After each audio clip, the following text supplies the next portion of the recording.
Thunder even it up. They win game 2. We haven't talked since game 1. Game 1.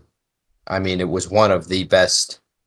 It feels a little revisionist history on that, but it was one of the best, I'd say, finishes to a game 1 in NBA Finals history. I wouldn't say it was one of the best games in Finals history because the Thunder pretty much controlled it the entire way, and they literally did. The Pacers did not have a lead in that game until 0.3 seconds were on the clock. They spent the entire game trailing, and like a minute of the game was tied. So just absolutely remarkable. Another notch on the belt of an unbelievable resume they have put together in this postseason, both individually and as a team. Unbelievable comebacks, multiple of these less than a minute down 7 or 8 comebacks, and then you've seen again another one. They were down 9 with roughly 2 minutes 30 seconds left, and they come storming back, and the Thunder call timeout. SGA gets to a spot, misses. Halliburton on a dash gets to his spot, knocks it down, and scores what was his 14th point of the game, which is utterly remarkable. The run that he is on is insane. This season, 13 for 15 to tie or take the lead under 2 minutes in the fourth quarter. Unbelievable. The next closest in like the history of the postseason, or even in a single postseason, is like at roughly around 48%. I'm pretty sure it's LeBron James. 13 for 15, 87% on shots to tie or take the lead under 2 minutes. Unbelievable this season he has been. And for me, it's also remarkable because this guy isn't a prolific scorer. He's a pass first point guard. He's not someone who he really doesn't have a go-to shot. His best shot is getting to the rim and finishing at the rim, and that's about it. He doesn't have a go-to shot. There's no like spot that is his, and yet he still is clutch. This is really the only way to put it, clutch. And I do want to say, like, before I continue and talk about game 2, by doing that, the Pacers did their job. They have done their job. The whole goal going into the series was in the first 2 games, can he split them? Can he take one of 2 in OKC? And if he can, you've got a chance. And I said in the last, last episode that if the Pacers were to take one of these 2, whether it was game 1 or game 2, they would have a puncher's chance the rest of the way in this series. And they do have that now. Because while the Thunder are an elite basketball team, they have struggled on the road in this postseason. And they're going to have to prove once again for a 4th time that they can steal a marquee game on the road. They've done it in every series, but they're going to have to prove it again. You have the comeback win against the Grizzlies. You have the good 4th quarter against the Nuggets. And then you have the 126-124 where you shut down Ant in game 4 against the Timberwolves. But they're going to have to do it again in Indiana. And it's going to be a sight to see. Game 3 is going to be electric. Game 4 will be no different. What's really awesome about it is game 1, Pacers winning sets up the rest of the series to be, okay, I got to get in there and I got to watch this game now, because game 2 tonight, as the Thunder showed, was desperation must win. Game 3 is, all right, 2 teams are going to be split here. Game 4 is either going to be a desperation for the Thunder or a desperation for the Pacers. And then more than likely, game 5 is either going to be elimination or it's going to be 2-2 and really kind of control the rest of the series. And you can get to a spot where you can be at about an 86% rate to win the NBA championship. So Halliburton's shot is going to put the rest of the series into must-watch television. And what an impressive performance by him. Yeah, Into game 2, we had Go ahead. You I were was gonna just gonna say? say for game one, it's the star matchup of SGA versus Tyrese Halliburton. It's really crazy that Halliburton, the Pacer star, scored 14, and Shea scores 38, and the Hmm. Thunder lose that game. And I don't know if you said, but I mean, the Pacers did not have a lead in that game until there were zero point 0.3 seconds on the clock. Yep. Which is, I mean, that's just insane. I'm sure it's happened before, but I haven't seen it happen since I started watching the NBA. So it's insane. Just the way that game ended, as Josh Pate would say, the padlock stats I feel like kind of lie on this game. Because if you look at some of the stats from the Thunder box score versus the Pacer box score, if you look at lead changes and how who had controlled the game, like the padlock stats were not padlocked at all. So it was an insane game one. Yeah. The Pacers turn it over 24 times. One of the things I talked about a ton was Siakam would be the X factor in the series, and he only scores 19 points. Credit to Miles Turner. I felt like the only way he was going to be effective in the series was knocking down 3-point shots, but he had multiple instances across all 4 quarters where he got to and knocked down a key shot.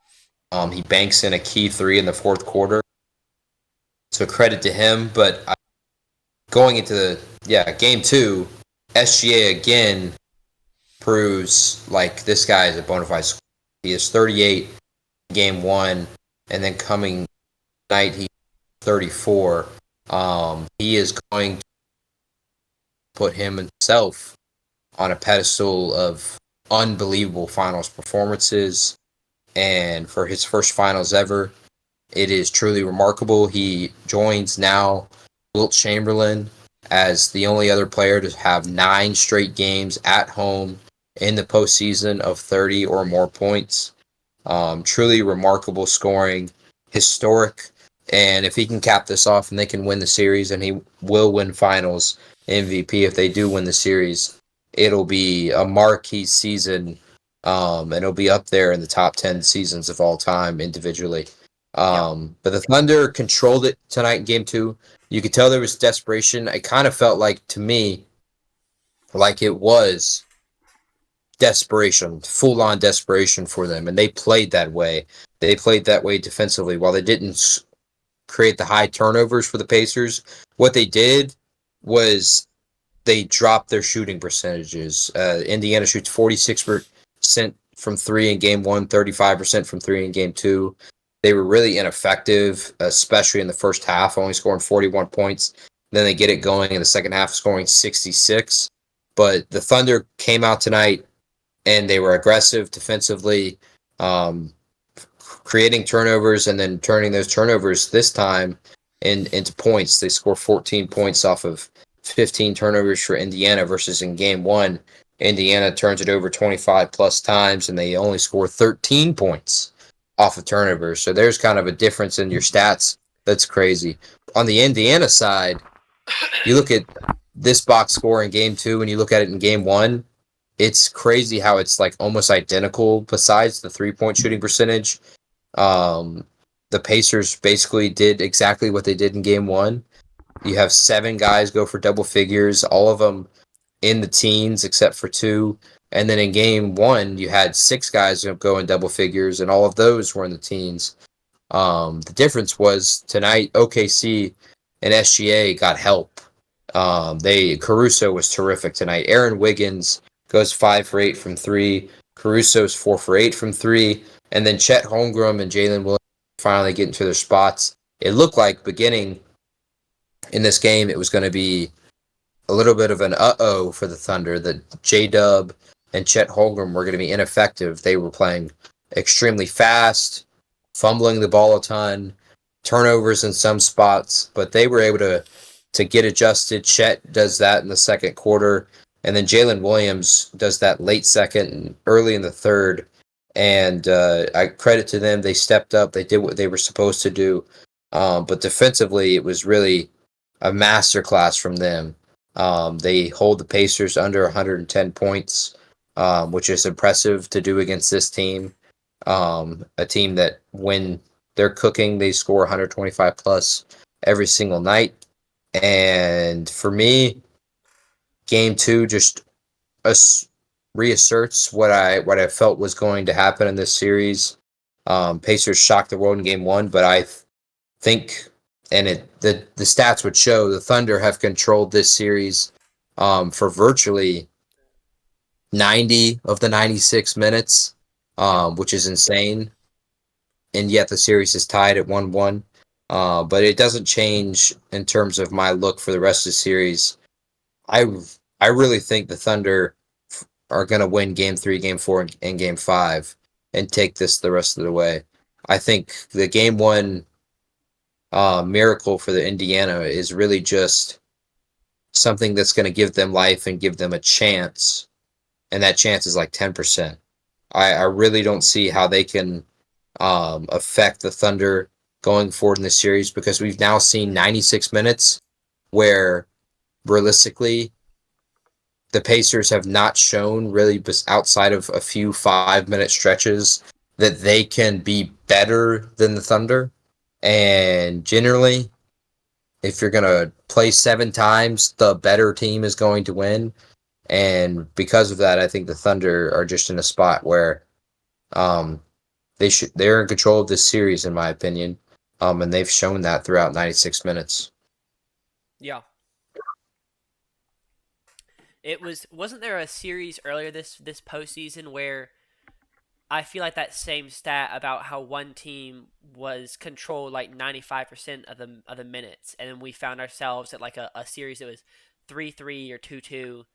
Maybe I can't remember exactly what the series was, but I feel like we've seen that earlier as well. So I mean, it reminds you a ton of the Knicks Celtics series, okay, where the Knicks had the 2 20-point comebacks in game 1 and game 2. Similar in that aspect. Yeah. okay, cool. Well, and where were the vibes after? Well, first of all, we didn't get to talk about this because game 1 was Thursday, right? On Wednesday, I believe you said to predict a big Chet game, or Sunday. That didn't happen, unfortunately. Chet's breakout. We now have a thumbnail or a YouTube video titled "Expect a Chet Holmgren Breakout Playoff Game," and so we may have to take that video down to protect ourselves. But where do you feel, is Chet still an impact player in this series, or does Shea need to be looking elsewhere to get that help he was missing in game 1? I still think Chet is an impact. I think like the 96 minutes we've seen would say that's not the case. The 96 minutes we've seen would say that someone like Jalen Williams or Caruso is going to be that second guy along with SGA, because of their ability to be effective defensively and offensively, take advantage of the guards that can't defend well for the Pacers, that being Tyrese Halliburton and Ben Shepherd and TJ McConnell. So I think that is kind of the adjustment on that, in my opinion. I do think, and we saw that tonight, that OKC's got to play the double big lineup more. One thing they did, they Is that switched. Holmgren and Şengün? Not Şengün, Isaiah Hartenstein. Wait, where does Şengün Şengün, play? Şengün's with the Rockets. Oh, is he a big though? Yes, he is a Okay, big. okay. I knew he was in the West. I knew he was a big. Continue with Hartenstein Um, and yeah, I Holmgren. think tonight showed Holmgren and Hartenstein need to play on the floor at the same time, more often, and that is what they had been doing throughout the postseason until game 1. Hartenstein and Holmgren started every game together. OKC switches it in game 1 and keeps it in game 2, starting Cason Wallace. And Cason Wallace hasn't been as effective offensively, and because you bring in the smaller guy, you give Siakam another smaller defender, and you limit yourself because you can't offensive rebound. And offensive rebounding is kind of crucial, in my opinion, for the Thunder in this series, because it's another way to slow the Indiana Pacers down. They end up having 4 more offensive rebounds tonight than they had in game 2. And when you do that, you slow the Pacers down. They can't push out and run. And a lot of these offensive rebounds tonight led to threes. Aaron Wiggins knocks down a huge three off an offensive rebound. And if they had a lot of few other chances off of those. And I don't think the Pacers just have anything that can match up with that. Siakam isn't big enough to box out Isaiah Hartenstein, and he's not big enough to keep Chet Holmgren from jumping over the top. Their issue and their kind of like pushback on that and why they started Casey Wallace is because they felt it was going to be a better matchup for the Pacers guards and more specifically a better matchup for Pascal Siakam. But I think we've seen throughout 96 minutes that it doesn't really matter as much who they put on Siakam.